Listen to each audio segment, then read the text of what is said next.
right. Welcome everyone to the I know it is. Warren because I County live right Public next Works door. Committee meeting. Yeah, I do. We'll start by entertaining a motion to approve the minutes of the previous meeting. Mr. Strainer on the motion, Mr. Bruno on the second. All in favor signify by saying aye. Aye. Opposed, they are approved. Thank you. Kevin, where would you like to start? I think we'll start with Parks, Recreation and Railroad first. Okay, without objection, we'll start with the Parks, Recreation and Railroad agenda. And what do we have today? The first item that we have on there is a request to transfer funds to the overtime budget to cover costs of basically winter, spring storms, and hatchery coverage. Typically, we do this every year. We run out of money in overtime. I think during budget season, we just don't necessarily budget enough. We wait and see what happens. But some years we don't need it and other years we do. So we're going to take it out of regular salaries, which we have money available into that, and move it over into the. Okay, you've heard the motion. There's the explanation, and Chair will entertain a motion, bring this forward for consideration. Mr. Bruno, Mr. Mayday on the second discussion. Basically staying within the departmental budget, moving from one line to another. Mr. Bean, I'm sorry. I do have a question there. I'm sorry. I apologize. It's good, all right. I'm often, mistaken for someone else. No. Mr. McGowan? Thank you. Kevin, just curiosity, I know not much happens on the railroad and that, but, where do we, So the biggest part of overtime that's coming this year is Dean has a couple individuals that are out right now. One of them's out on FMLA, been out for quite a few months, so he's had to have others in the department kind of step up and cover other things that need to be done. And it always, and it's kind of a proactive approach when we get into winter. I think he has enough money right now to cover him through spring zing, which spring zing requires some overtime. That would deplenish his money basically probably to zero. And this would just be to make sure that going into winter next year, if we do have some storms and such that they need to work, he'll still have money. was this just for the hatchery? Yes. Yeah. Oh, this is just for you? Yeah, just me. Oh, all right. No, I thought it was for railroad. I'm thinking No, like, so what, no. have a name? No, Oh, yeah, give you the money. okay. All right, then, any further discussion? There being none, we're ready for the question. All those in favor of the transfer signify by saying aye. Aye. Opposed? Carried. Next item, Kevin. We have no more action agenda items, and I will turn it over to Dean to cover a couple of the information for discussion and review. Okay, Dean, welcome. Very good. Know you realized, or you received it in your packet. I brought out another poster for Spring Zing, just doing my diligence. Appreciate it. Had a great turnout. Looking forward to another great turnout this year. That'll be on May 11th. Gave you a copy in case you wanted to take it back to the office. That was about it. Unless there's any questions for the event. We're looking forward to another good event and overfilling our parking. Good. Yes, sir. Jake's gonna do a fly time. Yes, yep. Jake will be Class. there. Yes, Jake will be doing fly tying. Yes, to answer that question, there'll be fly tying. Limit will be there. Everyone from law enforcement, proactive education to invasive species, how to fish, how to bait. Typically last year, Cody and I were putting worms on hooks left and right for everyone that didn't want to put them on, and people learned how to tie fly. So, yes, sir. Maybe get some pictures over to Don. Absolutely. Yep. Yes, sir. All right, next item. Okay, Maple in April, the event we embarked on last year is going to be taking place in Hadley. Last year, we had the request for the SC&H Railroad to transport folks from Corinth down to the Hadley station. Everything is in order for that this year, and just reminding you that we're going to participate in that and help them get some more folks to the event, utilizing our rail line. So. Next thing we have on there is the track washout update. Ed, my senior civil engineer, and Dean went out with Hal Raven, who won one of the term agreements that won for the repairs on the track. They reviewed the work that needed to be done. They have since provided us with a ballpark estimate and not a very detailed schedule when they were going to get it done. So we have since reached back out to them and said, okay, we need better details and how quickly we can move on this. So I think they're working through that process now.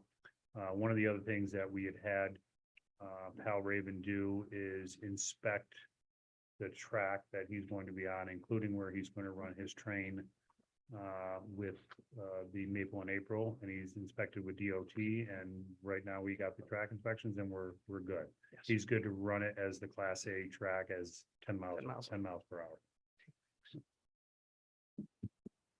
Okay, next item. And the last item we have on there, and I'll turn it Um, over for the stocking report. Stocking report that I gave you, that is fully updated. All of your towns have been hit. There may be just one body of water that hasn't been hit yet, but you'll see from the size again. I'll try and keep this brief, but Jeff and Connor are doing a great job at the hatchery. The size of the fish is very good. And from our recent visit with DEC, they're very healthy.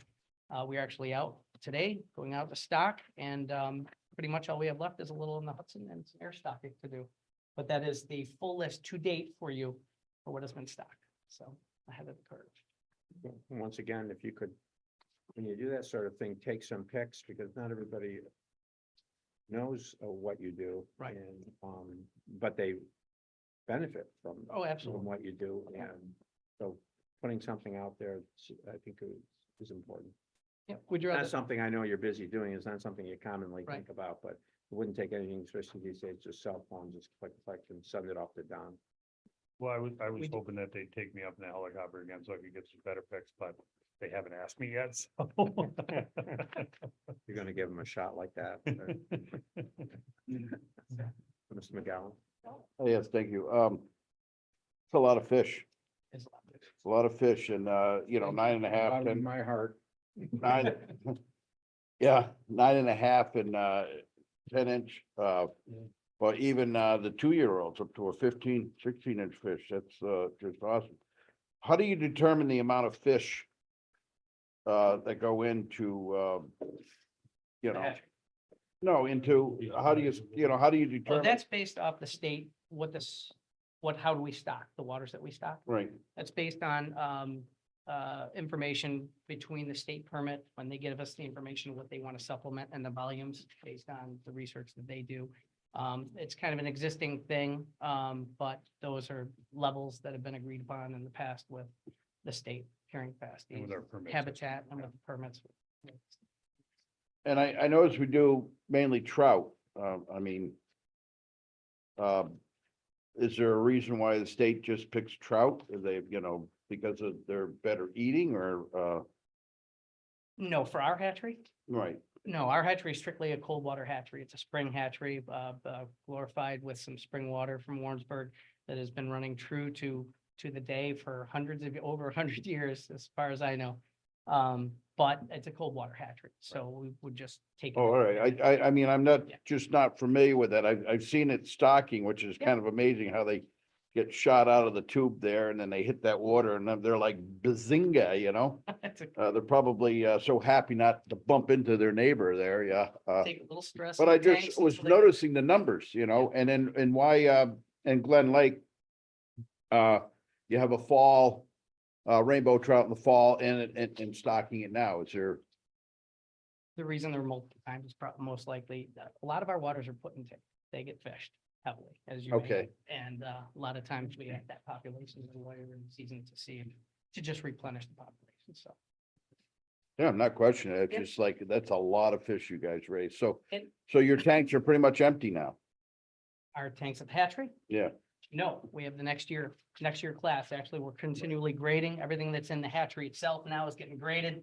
Fish get tossed in the wire basket. The biggies don't fall through. The others, we spread them out so that we can minimize mortality and raise them to the best that we can. And it's one of the reasons why, just a standard practice, but that's why we can raise the healthy fish that we do. No, that's just awesome. So- Thank you. Yeah, sure. All right, then, without objection, we'll move into, She has a question. Public Works. Yes. Okay, Thanks, Pete. Yeah, you bet. Dean, thank you. Yep, thank you, sir. Thank you, but great word. The Thank you, sir. first item we have on the action agenda item is a miscellaneous resolution, and this is to establish the road projects for 2024. We just received the bid, so I updated these road projects. We received the numbers from the treasurer's office, and you'll see, and I apologize because I know Chairman Garrity may say something to me, but Yeah, sure enough. there's no towns listed on on these to see, but I can certainly tell you where they all are. But you'll see that we're moving the money out of a project that is kind of a placeholder for the money from last year and moving it into all the projects that we have for this year. So you'll see the projects that are listed on there. As you all are aware, we do have some other projects beyond that. We have the Main Street in Johnsburg going this year. And several federal aid projects going this year as well. Then we also have our crack sealing program that'll be taking place also this year. All right, then, Chair will entertain a motion to, you need an action, you need us to take action on this. Yeah, because it establishes all the capital projects. Sure, Chair will entertain a motion to bring capital project list forward. Mr. Bean, Mr. Merlino on the second, any discussion? What's the total dollar amount? Do you have that? I don't have it listed in here, but there's approximately $9 million worth of construction work that's going to be done this year. I don't have that, do I? There was an updated, Brad, this one? Yeah, was an That was your updated budget, guide okay. on the 20 when did that come out? I don't have one. 23rd. It came out yesterday or a couple days ago. Here. We had to go through the bids. We just received the bids. We had to go through the analysis of the bids and then establish each of the projects that we were doing. Kevin, just a question on the South Johnsburg Road, from where? Where we left off of the bridge project, Bridge project, okay, all right. heading, I guess I would say south. Towards Thurman, yeah, Yep. yep, okay. And, what's Golf Course Road? The golf That's the course. one that road, runs along the Hudson. Warrensburg. Cronin's, Oh, all right. yeah, yeah, Because in the actual, sorry, Oh, Mr. McGowan? thank you. On, the second page, is the following projects shall be established for a treasure fund to be transferred to the Country Club Road. From Country Club. Oh, so we're moving what's So left this- over for yeah. Country Club over to the, all right. Correct. This is okay. what I talked about last year is when we did the budget, typically what the treasurer's office will do is they'll take the last project in the list from last year and whatever we budget for the new year, they just place that money in that project. And then when we establish the road project, get the bids in, then we break it out and pick a single project. Thank you. All right, then, are we ready for the question? All right, very good. All those in favor, of the resolution signify by saying aye. Aye. Opposed? Carried. And next item? Next item we have there is to amend the 2024 budget for $1,288.29 to reflect an insurance recovery for damage that happened to one of our wood chippers by a company that hit it up on Palisade Road, and this is the insurance recovery check that we received, so we're gonna amend the budget. Okay. Mr. Strainer, on the motion, second, Mr. Bean, thank you. Any discussion? All those in favor of amending the budget signify by saying aye. Aye. Opposed? Carried. Next item, Kevin. Next item I have is under discussion items, and I'll go back to the culvert assessment that we've been talking about for several months now. Our consultant has reached just over 1,000 culverts that they have inspected, located and inspected, and then of those inspected, they have provided detailed descriptions of, what ones need to be replaced or damaged, of approximately 500 of those now. We still have another 300 and give or take 95 in the Champlain Basin that we need to look at, and that will finalize our culvert assessment. I guess the only thing I could say is stay tuned, because out of the ones that they've noticed already, they've already responded back to us saying, hey, you got some issues here, and here. And so we've been looking at them. And in fact, this past week on Monday and Tuesday, 2 of the culverts that they said were in pretty severe shape, old concrete culverts, on Stony Creek Road heading to Stony Creek, or Warrensburg Road heading to Stony Creek. We closed the road down Monday, Tuesday, and Wednesday this past week and replaced those culverts. Anyone? Mr. McGowan? How are the culvert, are they becoming more available where you get the sizes that you need? I know they're not, all standard sizes. so- They're not, a lot of the smaller culverts, and I would say from 15-inch pipes up to 30-inch, we don't typically have an issue with getting them. It's when we get into the larger box culverts, or if some of those larger culverts turn into bridges, then that's a little bit of delay in time. Not necessarily that we can't get them, they can certainly manufacture them, but the bigger issue that's come about is the new regulations and requirements by DEC for the providing bank full width and what those turn out to be. Right now, and I think Supervisor Conover was going through this up on Peyton Aram Road, is they think based on one of the bridges that they're working on, they're, you know, a 12-foot culvert, if that's what you want to call it, is turning into a 35-foot bridge. And they're not even positive that that'll pass with DEC yet. We're waiting to see what transpires. So things are changing. And as I talked, as you all are aware, next year I become president of the New York State County Highway Superintendents Association. Vice president this year. We just had a meeting with DOT to try to have them partner with us with DEC because these parameters are making it very difficult for us to do the work, and DEC's putting these requirements on us, but not giving us any money to do the work. And what's happening now is the projects that have been in for Pave New York and Culvert New York,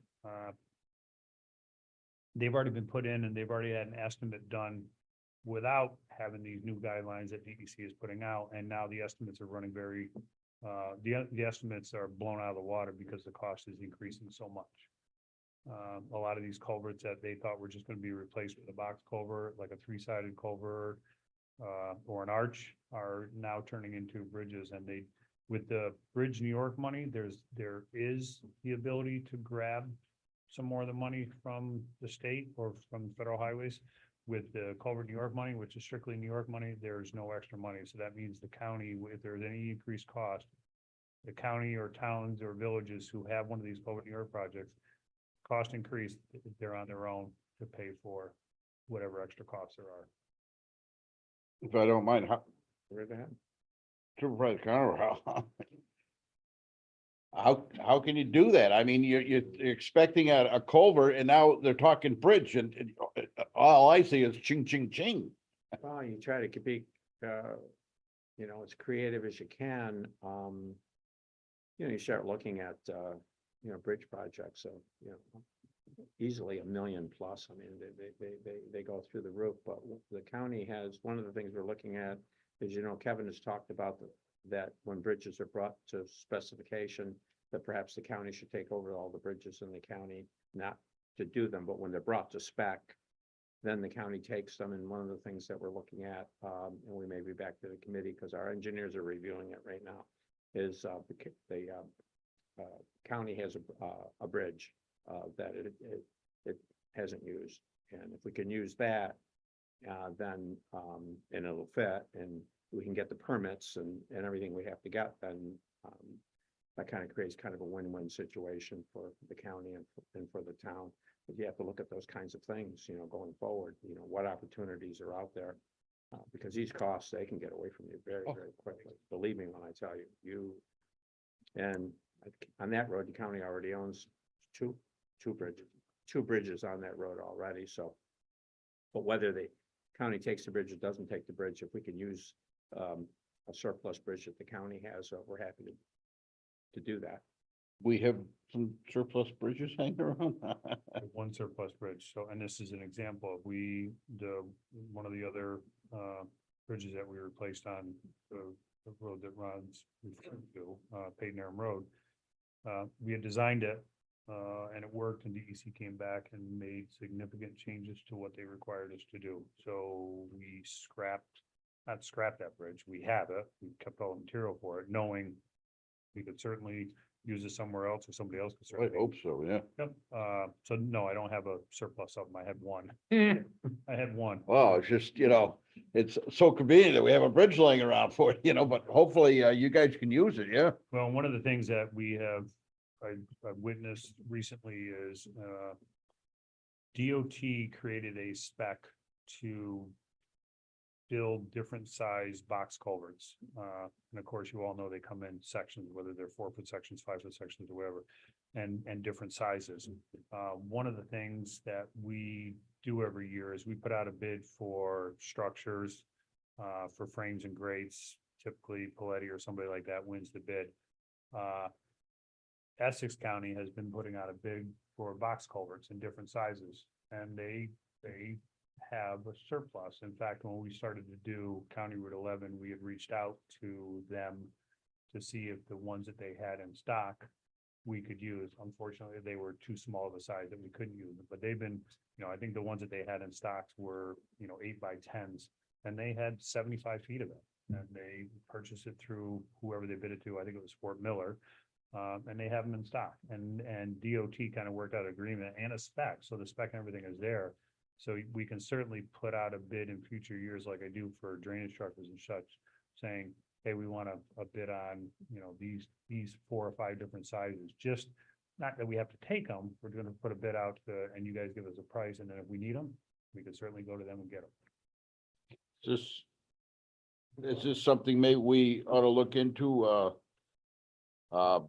since the state is, making us do this, I just sometimes I wonder. We had one road that had a culvert rusted, and we were gonna put, I think on the squish culvert.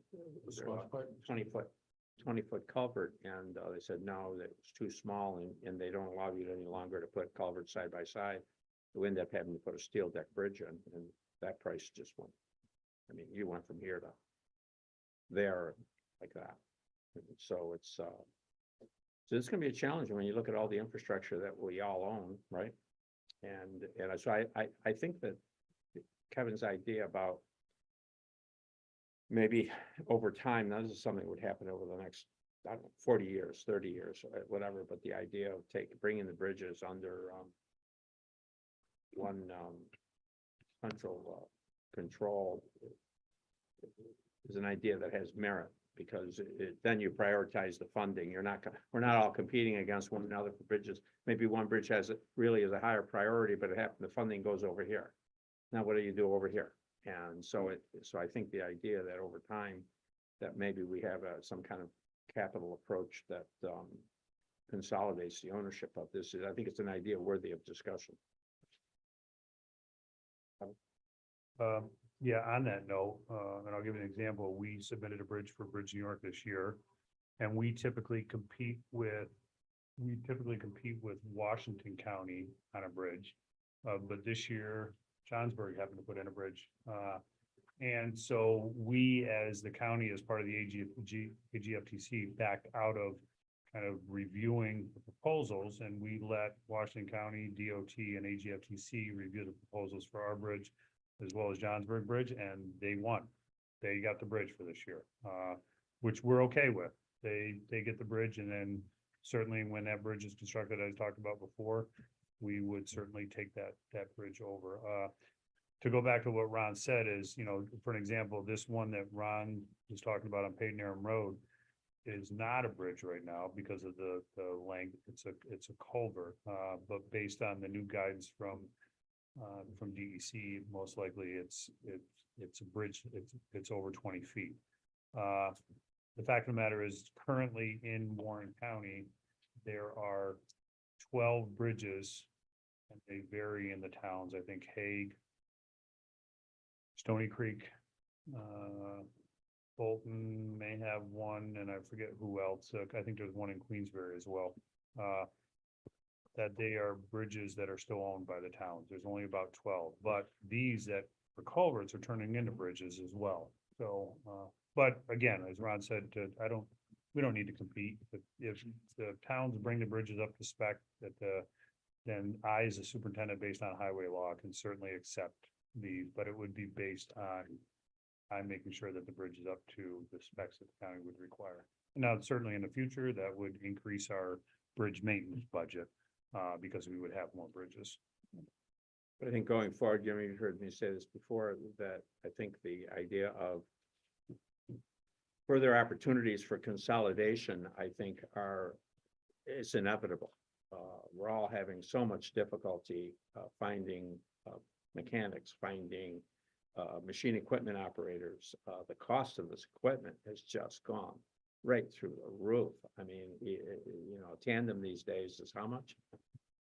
$275,000. Let's say 300,000. Upwards of 300,000. One truck close to 300,000, and I mean, I could go on you don't want me to, but I think the idea of finding ways to do this, meet the mission, better, and to ensure we don't fail. I mean, that's the other thing here, right? I mean, this town supervisors, I mean, we're all kinds of emergencies, all snowstorms, all kind of weather events or whatever. And the last thing you want to do is fail in your mission. Well, and I don't like the idea of competing against the county. I think that's pretty silly, in my opinion. I mean, we're kind of all in this together. I think the other two, Kevin, the bridge on South Johnsburg Road, was that at one point a culvert that they made into a bridge? I mean, it kind of was, Technically it was, but based on the span, I mean, it was a culvert, considered a culvert, it was based on the span, it was a bridge. It had a bin number to it that DOT was expecting, so even though it was that arch culvert on footings, DOT still considered it a bridge because, and that's why there was a bin number on and what did that run? What was that, the total cost of that? it. I don't recall, I want to say it was well over $2 million. Yeah, that was a big, I mean, it was a big It was. project, Yep. big project. And I didn't, I didn't say that I was gonna take the roads without maybe, or take the bridges without maybe giving some roads. back. Yeah. Well, but if we can make it work, we're happy to make it work. It serves us. I think it serves the county, and I think but there's gonna be a lot more of this going on. As you know, the towns plow a lot of the county roads presently. So there's a lot of intermunicipal cooperation been going on a long time, long before we came on the scene, and there's gonna be a lot more, going forward. And including grass cutting and you can imagine in a big county like this, if the counties are responsible for everything, they'd have to have deep highway facilities everywhere, right? And even with the salt, the brining program, the county took the lead on the brining, which is a big help for everyone that's doing brining, which also helps our roads be safer after major snow events. So especially under, I think, Kevin's leadership, I think there's we made some real headway in this regard, but I think we've got a lot further that we're gonna that we should want to go, but I think we're gonna need to go. Maybe not in the next year or two, but I think over time, I see the trend line on this is, I don't know about the rest of you, but just acquiring personnel is just becoming very, very, very difficult. And not just for us, but for mass transit, for the DOT, for school bus drivers. This is a real problem. This is a real problem because the labor force is shrinking, right? Baby boomers are moving on. The trailing edge now 60.